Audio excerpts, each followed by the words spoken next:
Olá, senhoras e senhores, para mais um Criativo Cast.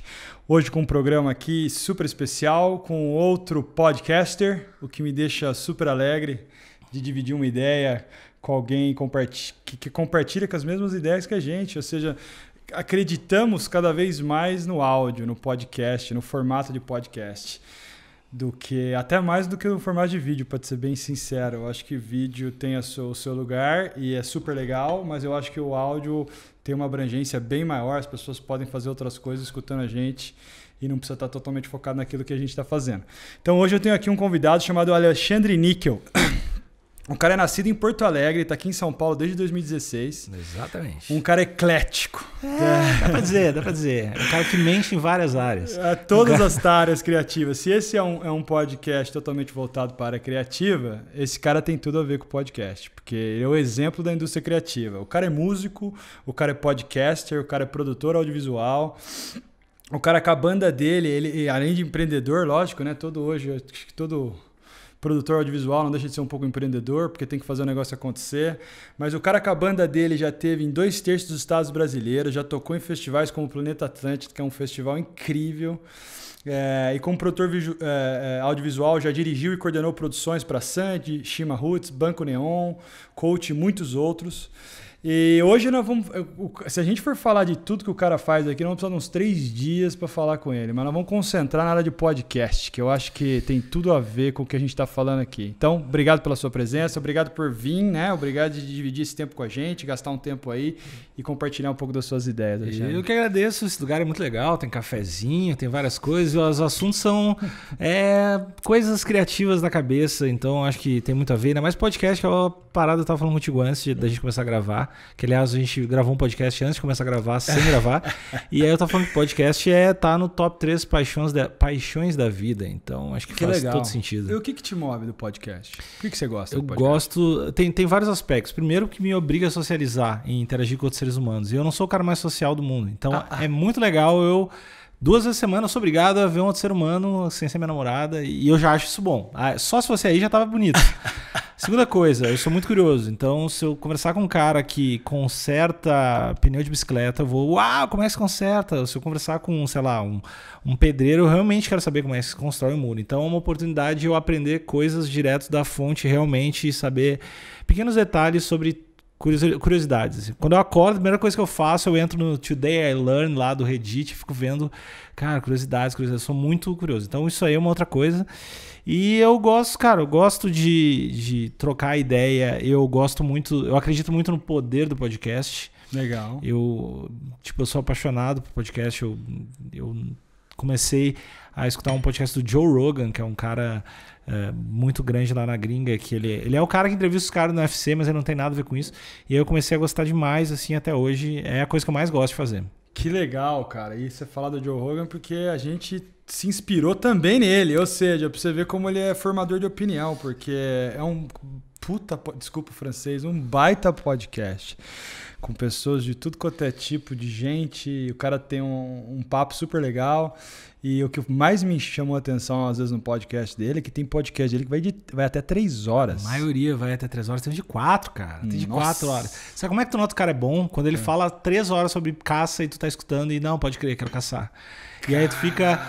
Às vezes são os assuntos, porque na maioria das vezes eu acho que as curiosidades se cruzam. Se tu tá curioso sobre muita coisa, tu vai querer aprender sobre, sei lá, sobre neurociência, ou sobre nutrição, ou sobre pesca, sei lá. Mas às vezes vai para uns assuntos que é muito específico do cara e tu vê que tu fica escutando, assim. Tu vê que tu fica escutando é a pior expressão que eu já vi, mas tu vê que tu fica escutando. Mas tu nota que tu fica escutando muito. Isso é coisa de cara do sul. Muito.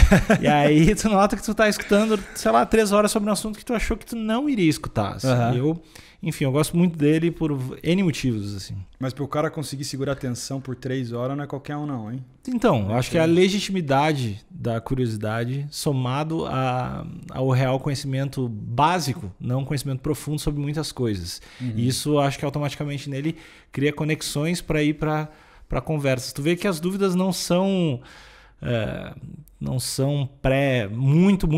muito pré, assim. Tu vê que o cara na hora realmente está conversando com alguém e tem uma dúvida. E isso é eu acho que é do perfil do cara mesmo, assim. É muito bom. Eu acho que faz sentido, eu acho que é um dos motivos do sucesso. E o outro sucesso, eu acho que o outro motivo pro sucesso é que o cara também, eu vou fazer a parada que eu gosto. É isso aí.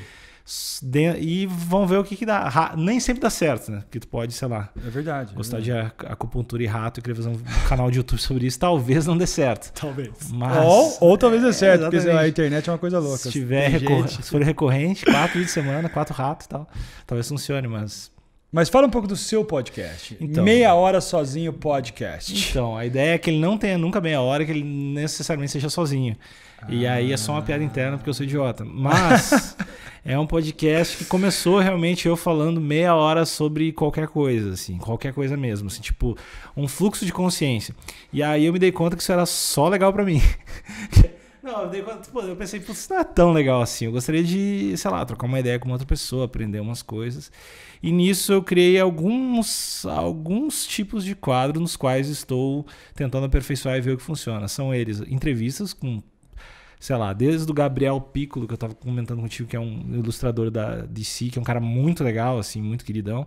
Até músicos, sei lá, artistas, um ator que também é Uber, uma aeromoça, assim, vai tudo isso, até um outro episódio que é ligando um fun fact ao outro fun fact, sei lá, fala de cafeína e laptop, começa com a cafeína, uma substância, pô, na verdade foi um chinês que encontrou nas fezes de um bode, não sei o quê. E quando você fala o fun facts, aí é só você ou também é batendo papo? É só eu. Só você. Mas aí eu meio que dou uma escrevidinha, eu escrevo, porque enfim, eu não sei todos os fun facts do mundo, aí eu dou uma pesquisada, uma roteirizada. Eu dou uma roteirizadinha, não roteirizada real, mais por preguiça do que qualquer outra coisa. E aí eu dou uma roteirizadinha em tópicos assim e vou no freestyle gravando e era isso. Forte abraço. Que legal, cara. Mas é super legal. Eu acho que tem tudo a ver com esse podcast, que é isso. A gente troca... A gente não tem essa de fun facts ainda, mas que é uma ideia boa para falar da indústria criativa, mas o nosso negócio é bater papo. E tudo a ver com isso que o seu podcast também faz. E pelo que eu vi, também tem tudo a ver com a indústria criativa, porque você vem músico, então você também bate papo com músico, artista, todo mundo aí que vive da criatividade. Acho que eu sempre, desde criança, minha família meio que desistiu de eu ser contador lá quando eu tinha uns 12 anos, assim. Viram que minha irmã ia ser a criança que deu certo. E aí, tipo, não tem o que fazer, só faz, por favor, faz uma faculdade, assim, pra quando for preso, tá? Pra outra cela. Foi meio que esse o apelo familiar, tipo, vai pra uma cela boa. E aí eu estudei, enfim, fiz um pouco de psicologia, assim. Você é formado em pouco de psicologia? Não cheguei a me formar. Eu fiz, assim, sei lá, quando o cara... Primeira faculdade, logo quando o cara sai do colégio, o cara não sabe o que é fazer. Geralmente as pessoas fazem administração ou direito. E aí eu fui, psicologia, na época meio idiota, pensei, talvez tenha mais mulher. E aí eu fiz psicologia. Fiz 2 anos de psicologia. E tinha mais odonto, mais negócio. E aí eu fiz uns 2 anos de psicologia, que é muito legal. Porém, talvez eu não me via como um psicólogo, assim. Entendi. E acho que não seria uma boa ideia para quem se consultasse comigo. E aí eu acabei acabou rolando coisas de música, de artista, assim. Eu comecei a fazer muita coisa de música. E aí minha vida foi para vários caminhos, dos quais você estava falando de outras coisas que eu faço locução também, que legal. O que é bem estranho. E a locução para quê? Para publicidade, cara. Publicidade. Aí, que é o trabalho que tu sente mais que tu tá enganando alguém, assim. Por que você fala? É pior do que digital influencer, que tu tá enganando também. Mas esse tu sente que tá muito, sei lá, roubando um bebê. Porque os caras chegam pra te dar um dinheiro pra te ler uma frase, assim. E aí tu... isso não é... Na verdade, eu acho que é muito parecido com tu ser modelo, assim, que tu simplesmente é muito bonito, obviamente tem que cuidar e tudo mais, mas tu simplesmente tá ali, tu ganhou essa parada, tu ganhou o teu corpo, tu ganhou o teu lance, tu não trabalhou pra tanto assim. E pra ser locutor, obviamente, tem o lance da respiração, tem o lance da entonação, mas na prática, se a gente for sincero com a gente mesmo, se tu tiver uma voz meio legal e não for muito idiota e souber replicar, tu faz uma locução, assim, tu não precisa... E aí toda vez que eu faço uma locução, eu me sinto que eu tô...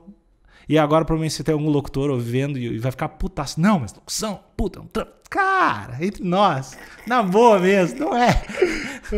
Mas eu vou te falar, eu já contratei muita gente não para fazer voice-over para os vídeos e tem tem artistas, eu chamo de artista porque eles se auto-intitulam artistas, mas tem bons e tem ruins. Então tem gente que tem uma dicção boa, um timing bom, um timbre de voz excelente. Tem a região ali no meio. Tem a região ali no meio que tu vê que não precisa de uma puta qualificação. Não precisa de anos e anos pra ser aquilo. Entendi. E aí eu me sinto, como eu não estudei pra isso, eu me sinto roubando os caras da gente quando eu faço. Adoro.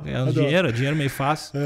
Mas é gostoso de fazer, de certo. É muito divertido. Não é, tipo, é legal de fazer, sabe? Não é só pela... E eu vi que você tem uma audiência incrível. Por mais de ser seu podcast, pelo jeito, é novo, né? Então, mas tem uma bela audiência. Tá crescendo. É que é bem ridículo falar isso, porque eu acho que as pessoas, todo mundo que faz podcast deve falar que o podcast está crescendo no Brasil exponencialmente. E existem... E está mesmo ou essa história de... Não, tá. Eu acho... Tá, enfim, tem inúmeros motivos pelos quais podemos conversar hoje. Mas dos últimos anos para cá, tem um lance de... Qualquer pessoa tem um smartphone, está muito mais acessível. O lance da internet está um pouco melhor. Tem o lance que começou a se dar conta de, puta, é foda tu ver um vídeo no... É ruim tu ver um vídeo no metrô, assim, e tal. E começou a ir pro áudio e tudo mais, mas essa coisa de acessibilidade. Também tem coisas muito práticas que é o Google tá apostando muito em podcast. Isso é legal, né? O Google Podcast é recente, né? Exatamente, mas ele lançou isso já, obviamente, pensando na estratégia de venda, que é botar umas, sei lá, se tu fala sobre cigarro no teu podcast, ele vai botar uma propaganda lá. Então, mas não coloca ainda, né? Quer dizer, eu não sei, né? Dizem tanta coisa sobre... Eu não ouvi propaganda lá ainda. Pode ser que seja uma coisa do Certamente, futuro. Quando tu assinou o lance do Gmail que tu fez ali, sim. tu tava dizendo que além de vender a tua primeira filha pra eles, tu tava... a tua alma e mais R$30. Tu tava meio que permitindo isso. Então, eles vão usar... E eu acho que é aquela parada, o capitalismo comanda tudo. Então, eu acredito que... Mas você tem esses números reais de que o número de audiência de podcast no Brasil está aumentando exponencialmente ou isso é percepção? É mais percepção do que qualquer outra coisa. Mas é uma percepção não só minha, é uma percepção de outros podcasters que eu convivo. E eu vejo, é muito difícil tu ver alguém que não está crescendo ou que está estagnado. Assim. Tipo assim, tem um crescimento de ouvintes e tal. E tem vários, tipo a Vanessa Camargo lançou um podcast, ou sei lá, lançou ontem. E aí a Globo tá começando a ter podcasts. E é uma coisa antiga, né? E é engraçado que agora que tá em evidência. Mas então, cara, acho que tá em evidência justamente pelo que a gente tava falando, que nem todo mundo tinha um telefone legal. E hoje todo mundo tem, então hoje todo mundo tem uma rádio, entre aspas. Exatamente, 3G, o cara tinha que levantar o braço para pegar. Então era muito ruim. E aí agora... Tem todas essas coisas. Temos banda, temos celulares espalhados, ou seja, temos um ambiente favorável para que as pessoas possam consumir esse tipo de conteúdo. Exatamente. Eu acho que não tem como ir para trás, só tem como ir para frente. Total. E as pessoas de agência de publicidade começam a se ligar que esse público que consome podcast tem uma retenção muito maior e o grau de influência é muito maior e vai começar a botar dinheiro. Quando começar a botar dinheiro, quem já faz conteúdo, que já está se ligando nisso, está migrando para podcast ou Twitch, outras plataformas e outras formas de conteúdo. Sim. Porque YouTube não dá mais tanta grana assim.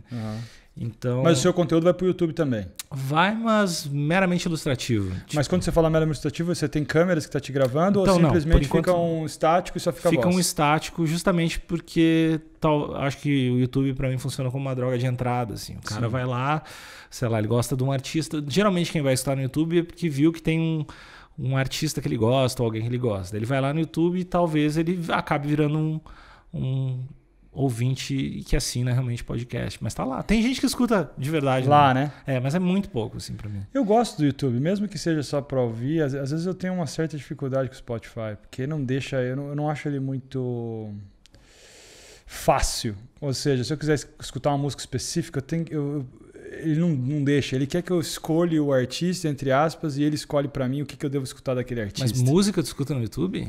Às vezes eu ouço.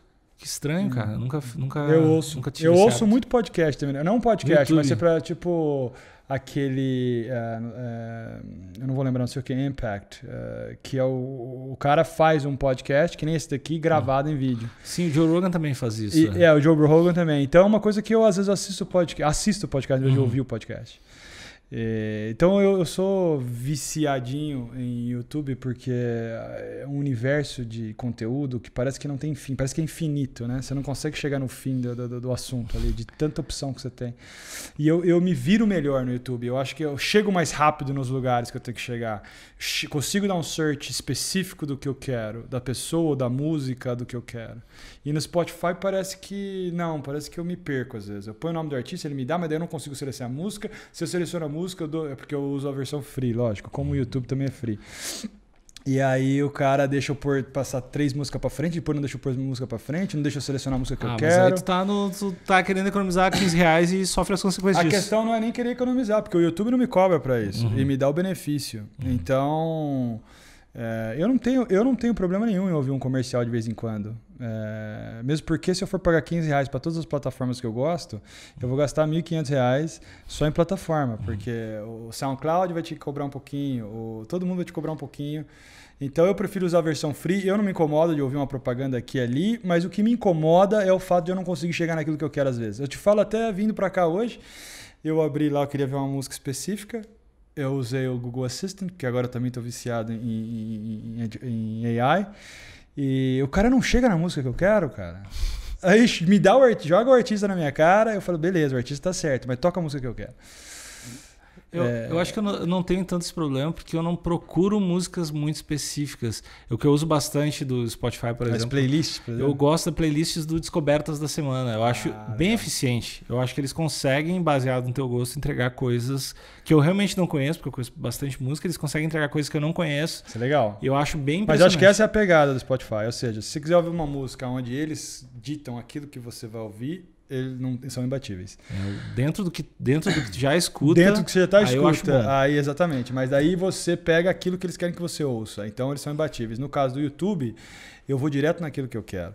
E eles depois eles são excelentes também em oferecer coisa baseado naquele sua rede de interesse. Que também tem uma coisa pra gente falar, uma contradição aí. Porque se a gente só ouve aquilo que a gente gosta, só vê aquilo que a gente gosta, a gente acaba não olhando um pouco pro lado, né?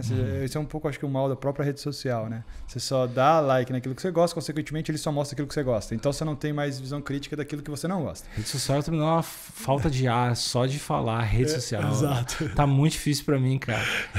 Eu tenho que usar por motivos óbvios, assim, pra divulgar as coisas que eu faço, mas eu já desisti. Eu sempre pensei nisso, uma rede social é super interessante justamente para eu ouvir contrapontos na minha opinião. E aí, Sim. Eu sempre, por exemplo, o Twitter, eu vou lá e sigo pessoas de opiniões muito diferentes, de verdade. Assim. E eu sempre tentei. E aí eu cheguei semana passada e o cara não tá dando. Não tá dando. Eu peguei e comecei a silenciar palavras, assim, palavras-chave, que eu pensei, vai chegar a eleição agora, vai ser muito complicado. Eu comecei a silenciar palavras. Dar uma animada. Então, deu uma animada geral, assim. Foram mais de 70 palavras que eu... Eu acredito.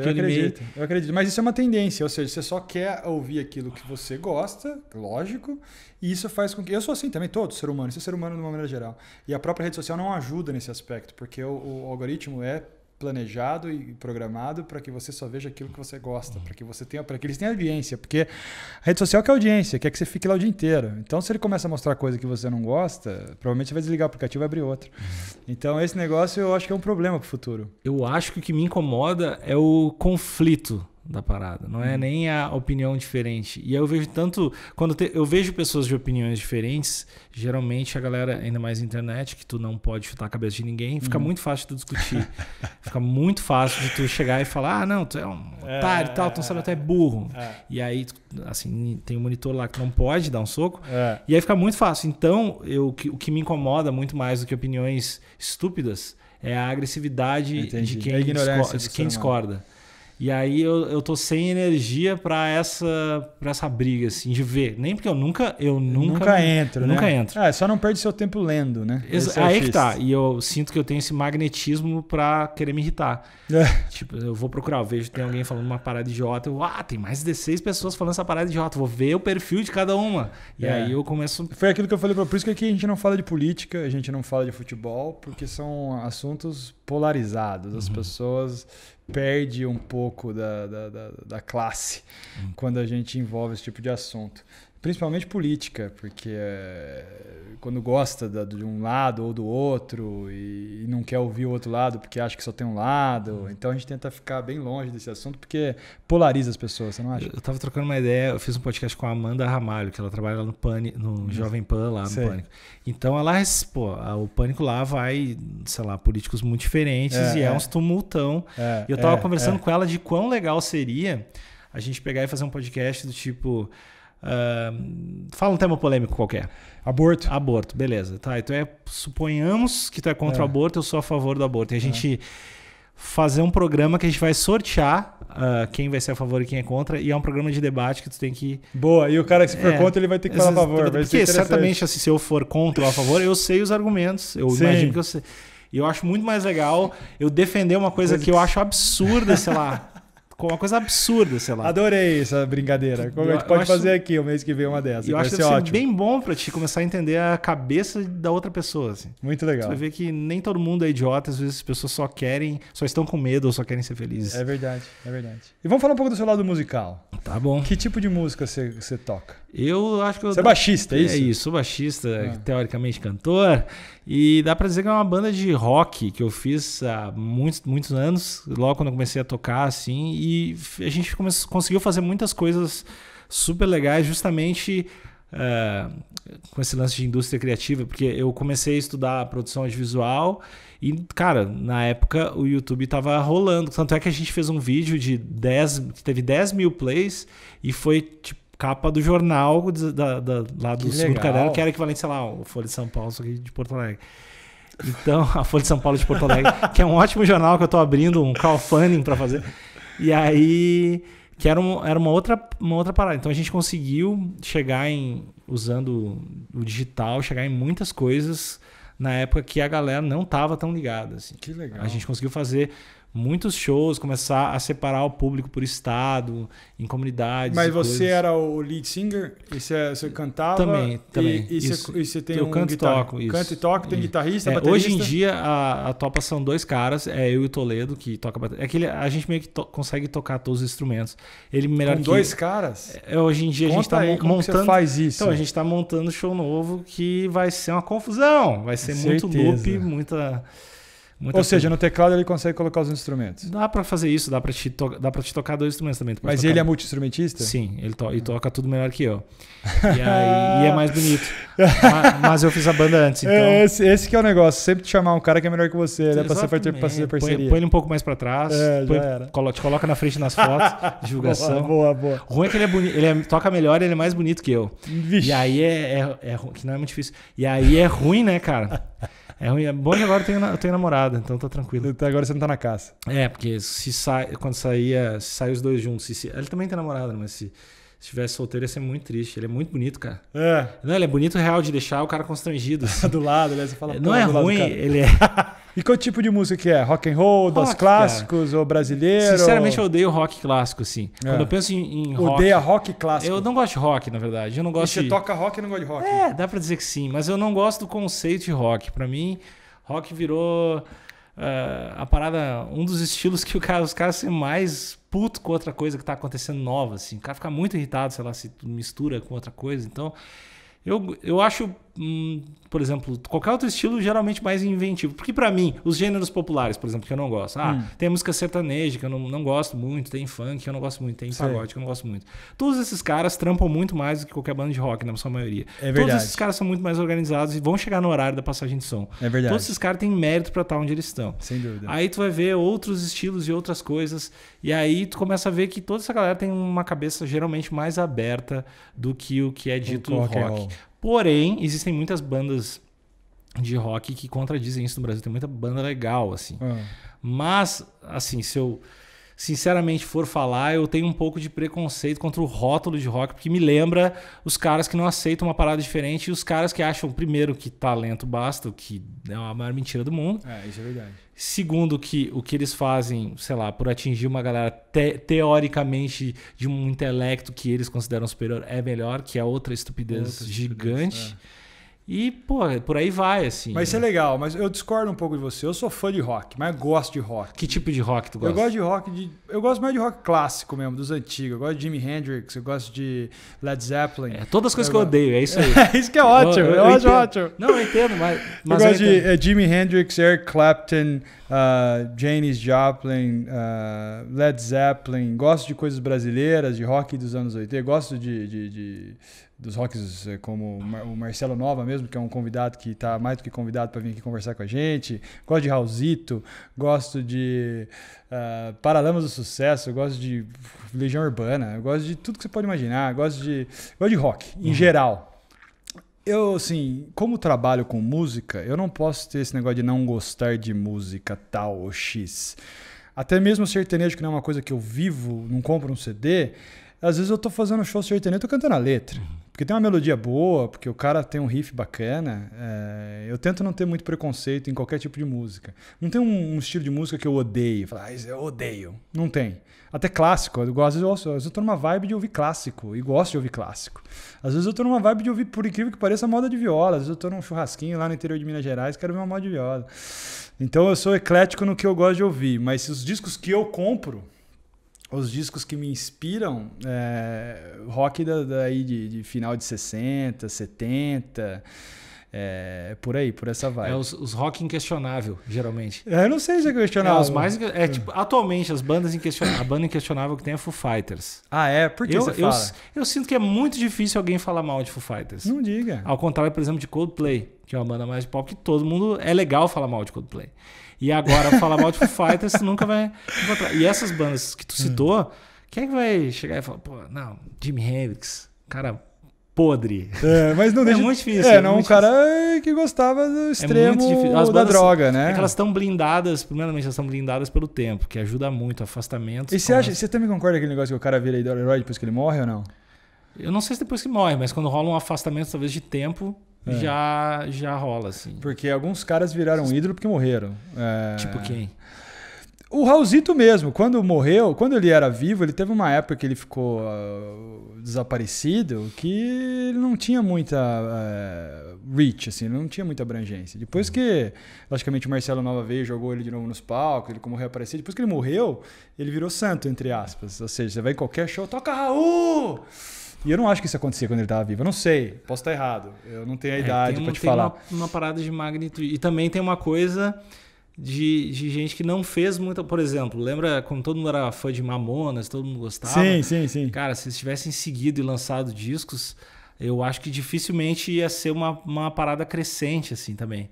Sabe? Você acha que seria uma coisa meio que eles iam morrer? Eu acho que eles iam estar no Raul Gil, no programa da tarde, fazendo uma parada muito decadente, cara. Eu realmente acho isso. Porque é um tipo de piada, de punch da parada que rolou naquele momento. E é isso. E eu, assim, não tem como saber. De novo, a gente tá dando opiniões. Não tem como saber. Fato é outra coisa. Mas opiniões com zero embasamento. Mas eu acho que tem artistas que, sei lá, tiveram um momento de carreira que talvez não teriam por outros momentos. Então, isso eu falo muito, assim, pegar os antigos mesmo, os dinossauros, assim, que fizeram um sucesso há 40, 50 anos atrás e hoje estão aí... O Roberto Carlos, por exemplo, que estão aí com 40, 50 anos de carreira. Será que se eles nascessem nessa geração, eles seriam quem eles são? Será que eles teriam a fama e a audiência e o sucesso que eles têm hoje se eles tivessem nascido? Porque na época tinha pouca concorrência, o que eu quero dizer. Então, por exemplo, você pegava um Roberto Carlos, as pessoas tinham algum lugar que podia divulgar o seu trabalho. Televisão, rádio, que seria mais ou menos isso. Hoje é uma abundância de mídias. Hoje você tem só a internet, que seria a primeira camada, mas em cima da primeira camada você tem 1 milhão de canais. E depois você tem a rádio e a televisão, que ainda no Brasil é muito importante. Tem um monte de lugar para você divulgar seu trabalho e tem exponencialmente mais cantor, mais artista. Você acha que esses caras teriam espaço hoje? Se eles nascessem há 20 anos atrás? Eu acho que certamente eles não fariam uma música parecida com o que eles fizeram, mas eu acho que é muito uma questão de mentalidade. Assim. Eu acho que se eles tivessem mesmo a mesma mentalidade, eles dariam um jeito, saca? Eu acho que o cara quando... Primeiro, que eu acho que esses artistas, e que muita gente não tem consciência, é que esses caras trabalham muito, assim, trabalham muito o tempo todo. É legal. Eu acho que eles fariam isso de outra forma. Talvez, sei lá, o John Lennon seria DJ, assim. A gente não sabe. Boa. É possível, assim. Mas eu acho que eles descobriria um caminho de chegar nas coisas, porque eu acho que é tudo uma questão de, sei lá, da forma como tu pensa e da forma como tu arma as coisas na tua cabeça, assim. E isso assim como habilidades, eu acho que isso é super transferível de época. Eu concordo com você. Inclusive, eu concordo com aquilo que você falou um pouco antes, que é de que o talento sozinho não adianta nada. Ou seja, se o cara não tem um empenho, se o cara não dá o sangue, se o cara não trabalha 12, 14, 16 horas por dia naquilo que ele acredita, não adianta ter sucesso. Não adianta ter talento, só o talento. E até o talento, tem gente que questiona se ele realmente existe, né? Eu acho que até existe. Eu acho que tem talento. Existe talento nato. Eu posso estar equivocado. A gente está até convidando alguém aqui que entende disso, mas eu acho que eu vejo pessoas, por exemplo, que tem um talento. Eu vou te falar na música. Eu sou músico frustrado. Eu fui trabalhar com música, eu vivo da música até hoje, como técnico. Mas há muitos anos atrás, eu diria 30 anos atrás, eu queria ser músico. E eu vi que eu gostava, adorava, treinava, mas não tinha o talento nato de alguns que eu conhecia na época, que eu ouvia uma nota e sabia replicar aquela nota, ouvia uma música, alguns segundos, já sabia tirar música. Eu não tinha esse talento. Mesmo que eu estudava, que nem louco, eu não conseguia tirar música de ouvido. Eu precisava passar por alguém que eu via e conseguia converter isso em papel para eu poder ler o papel e poder tocar. Então eu realmente acredito em talento nato. Eu acho que tem gente que nasce com o ouvido apurado, eu acho que tem gente que nasce com uma pegada diferenciada. Mas eu não acho que é o suficiente, é isso que eu quero dizer. Eu acho que se eu realmente falasse, não, eu quero ser músico, enfiasse de cabeça 14, 16 horas por dia, estudando, eventualmente eu poderia ter esse talento aí, ou adquirir esse talento. Eu fui para a técnica, que acabou sendo mais fácil e um pouco mais aberto a simplesmente música. Porque hoje eu faço música, mas também faço esporte, mas também faço corporativo, faço outras coisas que não é só música. A música é a paixão. Mas viver de música no Brasil, você como músico deve saber, não é fácil, né? Ou seja, tem gente com talento e que, mesmo tendo muito talento, tem uma certa dificuldade em gerar receita significativa, né? O lance de converter o teu trabalho em dinheiro é difícil em todas as áreas, porém nas que existem menos caminhos já percorridos, é sempre mais difícil. Existe no Brasil um crescimento do meio stream ali, que não é os caras, não é o Fernando Sorocaba, mas também não é o cara com 10 plays, é o cara que está no meio ali, que é o pessoal começando a entender como é que faz para monetizar esse público e transformar isso em uma carreira realmente. Que é aquela história dos 1000 fãs, né? Aquela história da curva e tal, não sei se tu... Conta, não, eu sei um pouco, mas eu quero que você conte pra gente. Então, é que existe aquele pensamento, tipo, cara, eu quero ser artista, então eu preciso ser a Mariah Carey. Mariah Carey de São Paulo aqui, cantor e tal, preciso tem que ter 10 milhões de views. Tem que ter 10 milhões de views no YouTube e, assim, em primeiro lugar, ter 10 milhões de views no YouTube não quer dizer absolutamente nada. Sim. Só quer dizer que tu tem 10 milhões de views, pode ter comprado esses 10 milhões de views, Sim. que é bem fácil, dar um Google e tu descobre. Ou tu pode simplesmente ter essa galera, mas que não converte em nada, que são o pessoal que simplesmente ouviu, deu um play 4 segundos e esqueceu. Sim. O que é o raciocínio de muita banda americana, por exemplo, que tem umas tours muito grandes e tudo mais, é o raciocínio de que tu precisa de 1000 fãs que te deem, sei lá, $100 por ano. Assim, Sim. Que é tu criar esse... Ou seja, se você tiver 1000 fãs já é o suficiente para você ter uma certa estabilidade, um certo sucesso naquilo que você faz. Então, 1000 fãs reais. 1000 fãs que te deem, no caso, sei lá, porque 1000 vezes 100 é 100 mil. Se os caras de alguma forma tu criar produtos que tu vai vender em 4 momentos, sei lá, vou criar um merchan no primeiro trimestre, vou criar o disco novo no segundo trimestre, e de alguma forma esses fãs em lucro líquido te passarem $100 por ano, tu vai ter uma receita de 100 mil. E essa mentalidade muito artista mais recente, que nunca vai ter o acesso, provavelmente já é muito mais difícil, está muito mais aguada é bom, mas tá muito mais dispersa a atenção, porque tu não vai ser um Kanye West, é muito difícil, tomara que sim, mas é muito difícil. Exato. Então, esse é um modelo de que, não só artista, eu acho que... Tudo, né? Não só músico, né? Sei lá, a gente tá pensando, tá fazendo um podcast assim, sim. Cara, se tiver essa galera, que de alguma audiência forma... de 1000 pessoas fiéis é o caminho. Que tu converta em fazer espetáculos ao vivo, que tu converta em vender o teu livro, que tu converta em tal, tu vai ter... Isso. É o lance, assim. Só que para isso tu tem que fidelizar. E aí entra também o lance dos nichos, que é falar em todo tipo de conteúdo, né? Sim, é mais fácil ter 1000 pessoas que gostam de o rato fazendo acupuntura. Sim. E além de tudo isso que a gente falou, ou seja, o podcast, que é uma coisa que, pelo que eu entendi, é sua paixão. Que é o que a gente está fazendo aqui, ou seja, você está em casa.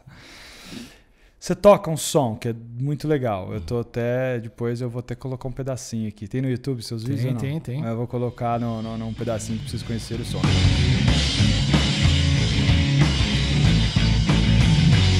Eu vim visitar a sua festa, me pareceu impróprio não brindar o que ao menos interessa. Finalmente não estamos mais destoando um do outro e já temos outros planos. Quero acabar com a sua festa, eu não vou... Produção. E além do mais, você faz produção audiovisual, que é uma coisa que é total a ver com tudo que a gente faz aqui. Então fala um pouco desse seu caminho aí. Então, eu comecei logo depois de fazer psicologia, eu comecei a cursar a produção audiovisual. E aí eu entrei na faculdade meio perdidaço, assim. Eu só sempre fui muito obcecado por filmes e tudo mais. Ah, é? Legal. Tipo assim, uma coisa muito carga de infância, ver, sei lá, locar 3 fitas com meu pai no final de semana. Sei. E aí eu sempre gostei muito e tal, entrei na faculdade e entrei meio, sei lá, meio perdidaço, assim, demorei para engrenar. Porém... Mas isso foi depois da psicologia? Depois da psicologia. Porém, quando eu comecei a fazer coisas, eu aprendi muito rápido. Tipo, aprendi a editar. Sei lá, uma semana depois que eu aprendi a editar, eu fui contratado como editor, assim. Que legal. Foi bem rápido, assim. E aí eu comecei a fazer muito por mim. Tipo, pegava uma câmera, existe o YouTube agora, vamos fazer um vídeo. Legal. E aí começou a rolar, e eu comecei a fazer freela e tudo mais, fui contratado. E aí depois comecei a fazer coisas maiores. Daí trabalhei na Rádio Atlântida lá no Rio Grande do Sul, que é uma rádio super grande. Comecei a fazer o conteúdo de YouTube e algumas coisas de branded content. Pra eles. Eu chegava, por exemplo, tem essa faculdade, ou a Subway chegou aqui, faça um vídeo envolvendo os caras. Entendi. Lá, e eu, enfim, ajudava a fazer em todas as etapas, desde trilha até direção, edição, pós, tudo. Assim. Que legal. Ou seja, você passou por tudo. Sim, eu passei Isso é por importante, tudo. você não acha? Eu acho que se tu quer trabalhar com produção audiovisual, primeira coisa é aprender a editar. Isso. E depois aprenda as outras coisas. Mas a primeira coisa é aprender a editar, porque editando tu vê o quanto o áudio é importante, o quanto a direção é importante, quanto a direção de fotografia, o que é um desfoque que vai te atrapalhar. Sim. E aí eu acho que, enfim, eu sempre trabalhei com isso, porém sempre foi um lado B da minha vida, assim. Nem sempre foi o principal foco da minha vida. Assim. Entendi.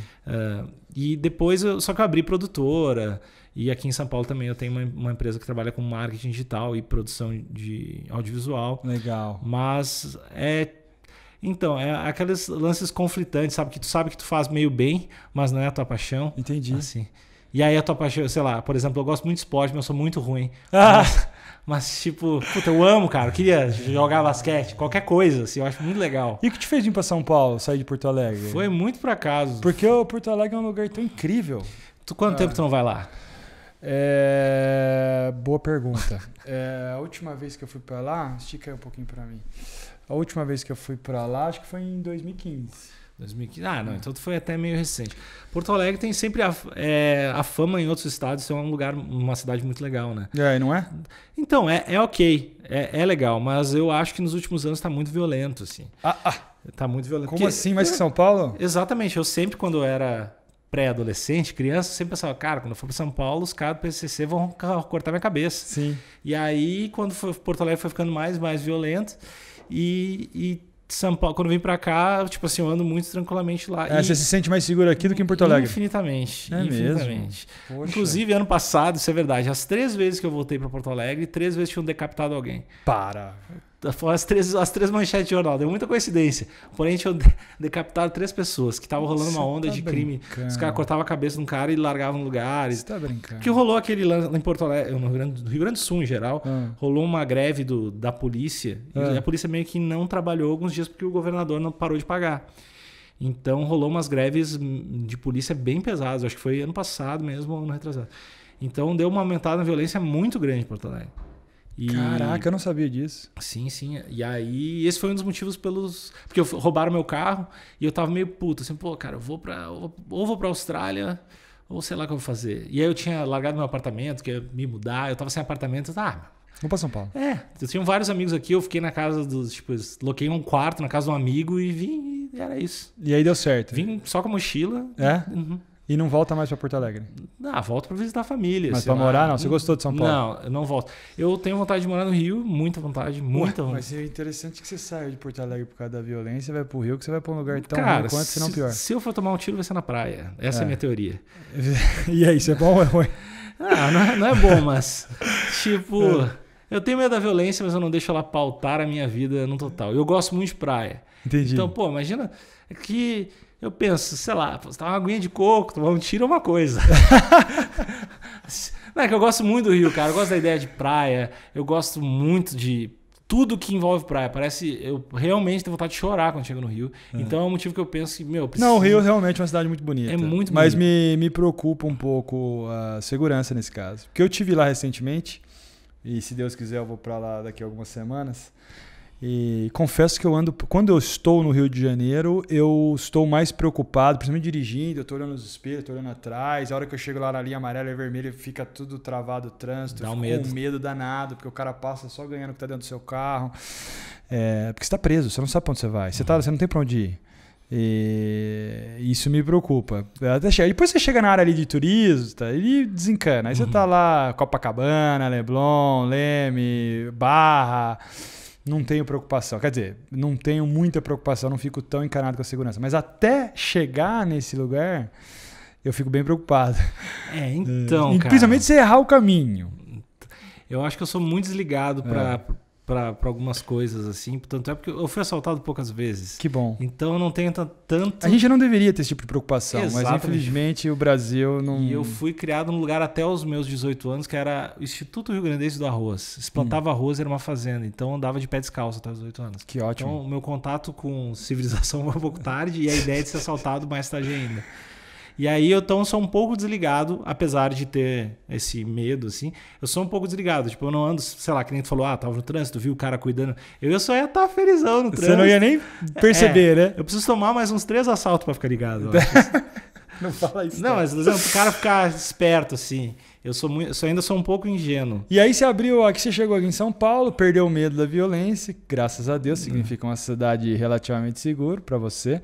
E aí você abriu uma agência de marketing digital, que na verdade é interessante, não tem muito a ver com música, muito menos podcast, talvez um pouquinho.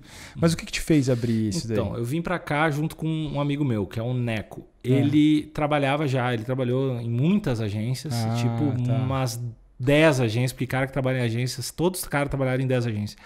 E aí, a gente lá no Sul, como eu te falei, a Topas tinha uma certa, entre aspas, enorme, uma certa fama de criar ações legais de digital. Legal. E isso se espalhou até em outras bandas, por exemplo, eu entrei na rádio, acho que muito mais por isso que qualquer outra coisa. Entendi. Comecei a trabalhar lá.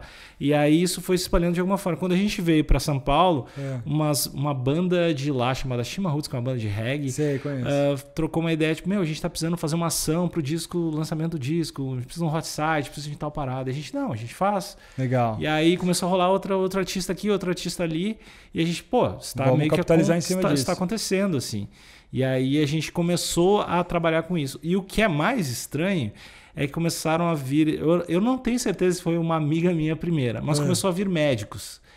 E tem muitos médicos. A gente atende muito médico. É mesmo. Então a empresa... Quando você fala marketing digital, é uma coisa mais voltada para fazer site ou rede social? Não, rede social geral, assim, Facebook. Entendi. E aí começou a vir também... A gente faz muito rede social de médico. Que legal. Médico, cara. E artista.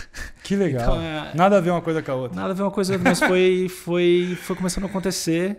Organicamente e se abraçou esses dois mercados. Exatamente, tem alguns médicos lá. Que bacana. Pô, do caralho. Então é bem legal. É bem diferenciado a cartela. Eu adoro falar com pessoas assim, como você. Eclético, faz um pouco de tudo, está inserido totalmente na indústria criativa, que é o que a gente respira.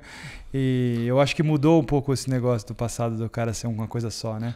O que tu entende por indústria criativa? Eu acho que todo mundo que vive da criatividade. Ou seja, de tudo que você precisa criar, por exemplo, nada automático. Ou seja, eu não vejo... O advogado, por exemplo, está longe da indústria criativa. Ele tem lá uma bíblia para seguir, tem as leis e ele interpreta essa lei. eu vejo a indústria criativa aquilo que o cara cria uma obra, seja música, seja vídeo, seja arte de ilustração, seja artesão, seja o que for. Eu acho que isso é indústria criativa. O cantor, que ele cria a letra, o compositor que faz... Ou seja, criação de uma maneira geral. Isso eu entendo como indústria criativa. O que você entende como indústria criativa? É que eu acho que tudo está de alguma forma ligado a uma de criatividade. Porque eu fico pensando, sei lá, porque para mim a criatividade nada mais é do que tu ter uma caixa na tua cabeça cheia de ideias, referências e tudo mais. E tu faz essas conexões e cria novas coisas. Certo. E eu acho que, por exemplo, um advogado, se ele tiver a ideia de processos criativos na cabeça dele e a ideia de que ele pode se permitir ser criativo, eu acho que dentro da caixa da cabeça dele, ele vai encontrar conexões entre as coisas que ele faz e vai pensar, pô, não, eu poderia abrir um escritório de advocacia meu, eu poderia trabalhar com isso. Eu acho que todo mundo tem criatividade, mas eu não acredito que todo mundo viva da criatividade. Isso que é diferente. Tá, não, beleza. Então, assim, todo ser humano, por natureza, cria, pensa, então ele cria, eventualmente pode criar alguma coisa. Algumas pessoas mais, outras menos. Mas pessoas que vivem da criatividade é diferente. Ou seja, eu não acho que o advogado, o médico eventualmente pode até viver numa criatividade, se ele criar alguma coisa, uma solução para um problema de saúde, mas de uma maneira geral ele cria pouco, ele segue procedimentos. O pedreiro que está lá para colocar um tijolo em cima do outro, a secretária que está lá para agendar alguma coisa, atender um telefone. Eu não vejo essas pessoas que vivem da criatividade. Agora, o pintor, o músico, o artista, o artesão, o criador de vídeo, o videomaker, ou seja, ele precisa criar, ele tem uma obra. O cara, quando faz uma música, você é músico, melhor do que eu, pode saber. Ou seja, você em algum momento parou e criou essa música. E a partir do momento que você vendeu essa música para alguém, esse dinheiro entrou e trouxe leite para a mesa das crianças, você vive da criatividade. Foi a sua criatividade que criou uma obra, essa obra gerou receita e através disso você vive através da sua própria criatividade. É isso que eu interpreto. Não estou falando que é certo ou errado, estou falando que a minha interpretação da indústria criativa. Como eu te falei, todo mundo eu acho que tem um pouco de criatividade. Uns usam mais, outros usam menos. Mas muito eu gosto muito dessa história de pessoas que vivem daquilo que elas criam. Eu admiro, né? Não estou falando só as pessoas que têm sucesso, que nem eu te falei. Recentemente eu conversei com um artesão, um cara incrível. Eu fico imaginando tanta criatividade dentro de uma cabeça para montar aquelas esculturas. Eu acho demais isso, eu acho realmente incrível isso. Isso mexe com a gente. A gente tenta fazer isso um pouco, ou seja, isso daqui não deixa de ser um pouco da indústria criativa. Apesar de ser um registro, a gente cria vídeo, cria vinheta, cria trilha, cria roteiros, cria o que a gente vai conversar, a gente está o tempo todo criando, cria como é que vai ser o nosso fundo, como vai ser o nosso cenário, que tipo de coisa aqui, tudo é uma criação. Então eu admiro quem trabalha com isso e acho que é difícil viver de criatividade no Brasil, apesar do Brasil ser um país famoso pela criatividade. Eu não sei se você tem esses dados, mas o Brasil, em que você vê Cannes, por exemplo, tem uma representatividade considerável em Cannes, porque o brasileiro é considerado um povo criativo. Você sabia disso? Você concorda com isso? Eu não sabia. Sabia que... É verdade. Pode ser um país que tem vários problemas, aqui não estamos aqui para falar os problemas, que são inúmeros, mas o pessoal tem muita criatividade para poder driblar esses problemas. Eu acho que talvez venha daquele lance de tu te limitar para ter criatividade, né? Que é, por exemplo, sei lá, se tu vai criar uma música, fica muito mais fácil se eu falar que tu não pode usar nenhuma palavra com P, e isso tu tem que criar ela em sol, usando sol e dó. Fica muito mais fácil do que se tu deixar livre. E daí tu você acha? Porque você deu uma linha, né? Pro cara seguir. Eu acho isso aí é bem perceptível. Eu acho que qualquer coisa, se tu te deixar 100%, tipo assim, ó, faz um desenho aqui. Entendi. Agora, se falar, desenha um cachorro aqui, vai desenhar mais... É uma linha. É uma linha. E o limitador é uma ferramenta de criatividade. E falando especificamente de Brasil, eu acho que existem vários limitadores. Não, eu concordo com você. Concordo totalmente, em gênero, número e grau. Mas é isso aí, pra gente finalizar, Meia Hora Sozinho podcast. Como o cara te acha, Alexandre? Como que as pessoas acham o Alexandre? Como as pessoas acham o Meia Hora Sozinho? Bom, todos os links vão estar na descrição, provavelmente, legal. Mas meiahorasozinho.com, meiahorasozinho.com, o site. E também, cara, procura aí Alexandre Níquel, Nickel, eu tô no Twitter, Instagram, todas essas coisas que me dão ansiedade. eu tô lá. Boa. Mais uma vez, obrigado pela sua presença. Foi um prazer conversar com você. Espero que a gente possa aí bater muitos papos no futuro não muito distante. Me visita lá pra gravar lá. Demorou. Pertinho aqui. Vamos lá. Só convidar que nós vamos lá. Adoro o áudio como você, adoro o podcast com você. Se deixar eu falar, eu falo o dia inteiro. Como é vídeo, a gente pode acabar tipo com o soquinho do Galvão. Eu quero acabar com você. Nunca viu o Galvão? Não, fala pra mim como é que é. Não, ele começa o jogo, que Ronaldo, e ele não cumprimenta, ele faz de conta que ele é muito... Ele faz assim, ó, e dá um soquinho do Galvão, que é muito ridículo, mas eu sempre quis acabar um podcast assim. Então fechou. Valeu. Obrigado, senhoras e senhores, até amanhã, até o próximo podcast.